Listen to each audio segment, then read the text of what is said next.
Idinaos kaninang umaga ng Civil Service Commission o CSC Bicol ang time capsule laying ceremony para sa kanilang bagong itatayong gusali sa Bicol Regional Government Center site sa Barangay Rawis, Legazpi City. Ang nasabing gusali ay tinatayang nasa 3 palapag at binubuo ng iba't ibang pasilidad. Ayon kay Regional Director Daisy Punzalan Bragais ng CSC Bicol, taong 2017 nang mabigyan ng kanilang tanggapan ng lote sa loob ng Regional Center site. Subalit dahil sa pandemya, natigil ang konstruksyon nito. Unang-una, mas malaki ang opisina namin at meron na kaming parking para sa aming mga bisita. At the same time, pag mas malaki naman po kasi yung opisina, syempre, mas maraming mga kliyente ang pwedeng masilbihan araw-araw. And of course, ang promise naman namin, kasi kung sa Bicol, ang pagbalos, digdi sa magayon na istruktura is, mas magayon man na serbisyo.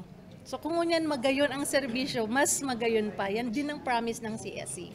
Dagdag pa niya, hindi magiging posible ang proyekto kung wala ang tulong at suporta ni Ako Bicol Party List Congressman Elizalde Co. Si Co ang isa sa mga nagtulak na mabigyan ng pondo ang nasabing gusali, na layunin na makapagbigay ng komportableng opisina para sa mga tauhan ng CSC Bicol at mga kliyente nito. Kami po ay nagpapasalamat dahil sa mga tulong ng ating mga kasamahan, lalong-lalo na po ang DPWH at si Congressman Elizalde Co ng Ako Bicol, dahil nabigyan po kami ng appropriate budget para magkaroon po kami ng bagong opisina.